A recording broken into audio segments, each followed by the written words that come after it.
Hey everybody, welcome to another deep dive. And today we're going to be talking about one of the all-time greats, Al Green, often called the last of the great soul singers. And, we're going to really dig deep into his story.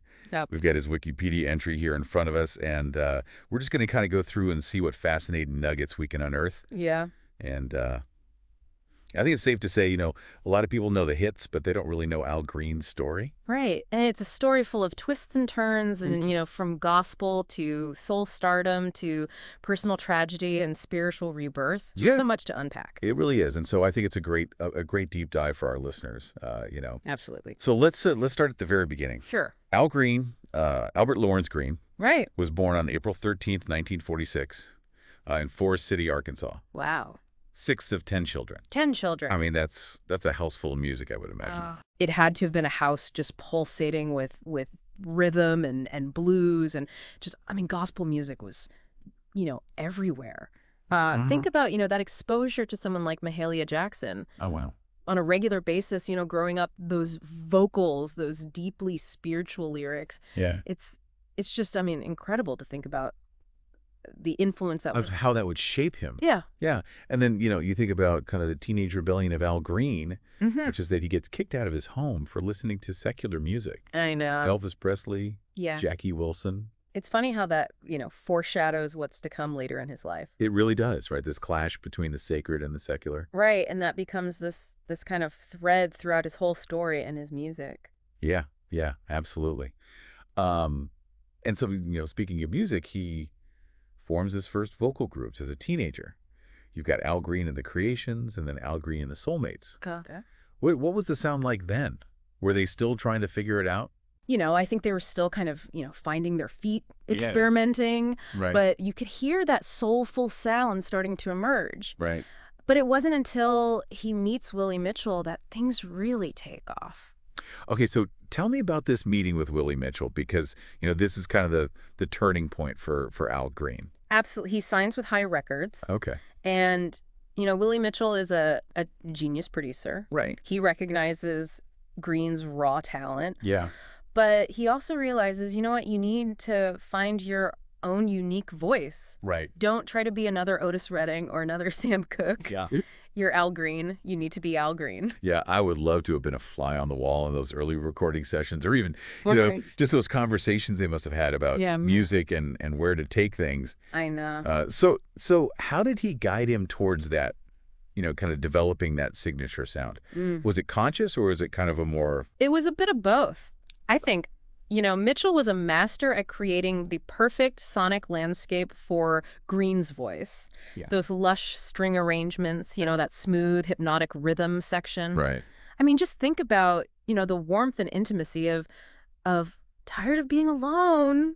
Yeah. That's Mitchell's production genius at work. So he wasn't just showcasing Al Green's voice. It was almost like he was framing it. He was shaping the whole... Exactly. He was a musical architect. Right. He knew exactly how to build that sound. Yeah, and of course the result is huge. Right.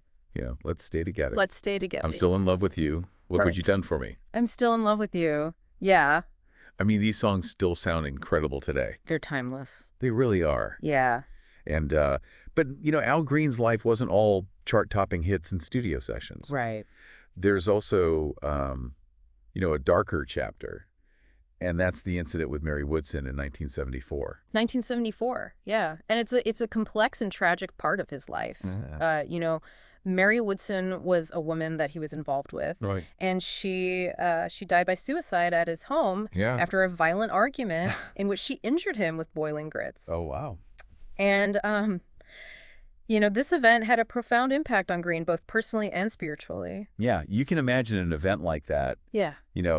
How would you not kind of reevaluate everything about your choices? Everything. Yeah, and it seems like this event was a major turning point for him. It was a turning point that pushed him towards a more spiritual path. Yeah. Okay. And it really was a profound change for him. Right, and so he becomes an ordained pastor. Right. Founds the Full Gospel Tabernacle Church in Memphis. And, for almost a decade, his primary focus is gospel music. Yeah.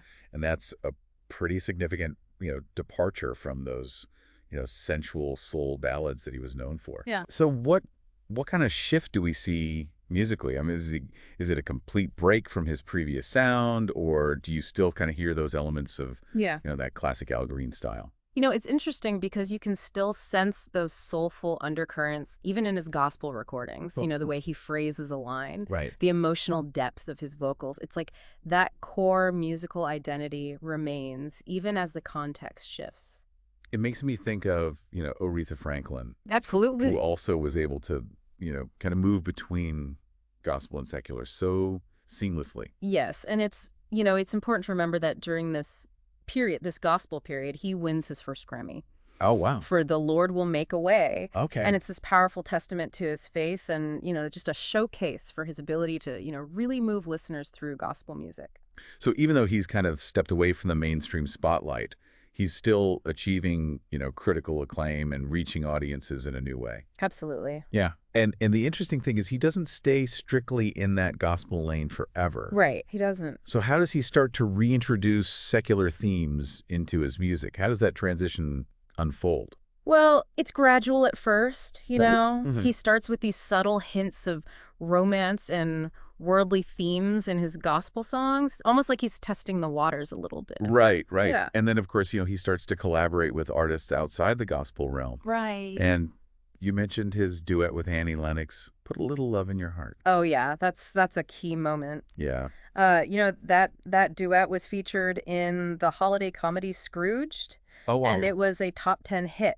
Wow. His first since the early 70s. Wow, those two voices together. I mean, that's got to be something really special. Oh, it was magic. The soulful grit of Greene blending with Lennox's, powerful pop sensibility. It was Yeah. just incredible. And you can imagine audiences at the time, maybe had kind of forgotten about Al Green or thought, okay, he's gone in a different direction now. Yeah. And then to hear that collaboration. I know, it was huge. Yeah. Yeah. It was huge. And that wasn't just a one-off. No, he follows it up with another hit, The Message is Love. Okay. And get this, he works with producer Arthur Baker, Okay. who is known for his work in hip-hop and electronic music. Wow. That's a surprising pairing. It is, right. I mean, it shows that Greene wasn't content to rest on his laurels. Right. He was still pushing boundaries, experimenting, evolving as an artist. Yeah, and I mean, he even records the theme song for a TV show called Good Sports. I know. I mean, he's really kind of dipping his toes back into She's all over the place. secular world and seeing where it might lead him. And what's remarkable is that throughout all of this, his gospel roots never fade. Right. It's not a case of choosing one or the other. Yeah. It's more like weaving them together, Sure. into this rich tapestry of sound and experience. So it's not just a return to secular music. It's almost like a fusion, a blending of yeah. the two sides of Al Green. And then in 1993, he signs with RCA Records Okay. and releases the album Don't Look Back. Don't Look Back. What's the sound like on this album? It's a beautiful blend of classic soul with some contemporary R&B influences, Okay. It really showcases his incredible vocal range and his ability to adapt to the changing musical landscape. Yeah. And this is where he wins his 9th Grammy for a duet with Lyle Lovett Huh. on the song Funny How Time Slips Away. Lyle Lovett. Another surprising collaboration. It is, right. I mean, Mm. Lyle Lovett is known for his country and folk influences. Right. So to hear him paired with Al Green is pretty amazing. I would imagine so. Yeah. And so around this time, he's also inducted into the Rock and Roll Hall of Fame in 1995. 1995, yeah. And that feels like, a well-deserved recognition for an artist who has truly kind of broken down barriers and touched so many lives with his music. Absolutely. It's a celebration of a career that defied expectations and, continues to evolve. And speaking of evolving, in 2000, he releases his autobiography. Okay. Take Me to the River. Take Me to the River. That's so a fitting title. I know, right? For a man whose life and music have been so intertwined with that idea of, a journey, Yeah. a constant flow. Right. A couple years later, he receives the Grammy Lifetime Achievement Award. And, it's like the music world is collectively acknowledging his impact, his influence, his contribution to the soul music landscape. Absolutely. And, he keeps making music. He scores another hit with a duet with Ann Nesby on Put It on Paper. It seems like collaboration is a key part of his process, always seeking out new voices It is, and new yes. perspectives to kind of blend with his own. It's like this constant, search for, new ways to express himself through Yeah. music. And soul music fans get what they've been waiting for. He reunites with Willie Mitchell for the Yeah. album I Can't Stop in 2003. 2000. It's a true return to those classic sounds Well, yeah. that made them both legends. I know. Do you think their time apart, their individual journeys, kind of brought something new to this collaboration? I think there's a maturity and depth to the music that wasn't there before. Oh, You can hear the years of experience, right. the life lessons learned, woven into the fabric of the songs. It's like they both grew as individuals and as artists. They did. And that growth is reflected in what they created together. Right. And this period is also marked by more collaborations. Mm-hmm. He re-records his classic, Simply Beautiful, with Queen Latifah, Queen Latifah, wow. bringing his music to a whole new generation. Absolutely. And the hits keep coming. In 2005, he and Mitchell team up again for the album Everything's Okay. Everything's Okay. Yeah, another gem that Yeah. blends vintage soul with contemporary touches. It's like he's bridging the gap between, different eras of soul music, He is. bringing those classic sounds to a modern audience, but still honoring the tradition Right. that shaped him. Absolutely. And then in 2008, he releases an album called Lay It Down. Lay it down. And this is where Oh. things get really interesting. Yeah. It's produced by Amir Questlove, Thompson of the Roots, Questlove. and James Poyser. Wow. I mean, these are producers who are, deeply rooted in hip-hop and contemporary R&B. Very contemporary. So Yeah. that's a pretty bold move, Right. to bring in producers from, a completely different Crazy. musical world to work with a soul legend like Al Green. And what was the result? Well, the album Lay It Down was both a critical and commercial success. It was. It actually became Green's first album to reach the top 10 since the early 1970s. Wow. It featured guest appearances by John Legend, Anthony Hamilton, Corinne Bailey Rae. I mean, come on. Talk about a meeting of musical minds. Yeah, it's pretty amazing. Yeah. And he's in his 60s at this point. Hey, And he's still pushing boundaries, still going strong. still finding ways to connect with new audiences and stay relevant. Absolutely. In a constantly evolving musical landscape. That's inspiring. It really is. He's like a musical chameleon, Yeah. able to kind of adapt and blend. But always staying true to himself. Yeah. Yeah. He even performs on the British music show later with Jules Holland, Mhm. showing that his appeal extends far beyond the United States. Right. It's global at this point. Yeah. He's a global icon, He is, yeah. a true ambassador of soul music. And during this time, he reveals that he would have loved to have duetted with Marvin Gaye, Oh, wow. saying, in those days, people didn't sing together like they do now. Can you imagine that collaboration? Oh, my goodness. What a dream pairing. Two of the most iconic voices in soul music, I know. blending their talents, sharing their stories. I mean, it would have been an epic musical event. That would have been incredible. Yeah. Yeah. But, even without that dream collaboration, he continues to make music that, touches hearts and moves souls.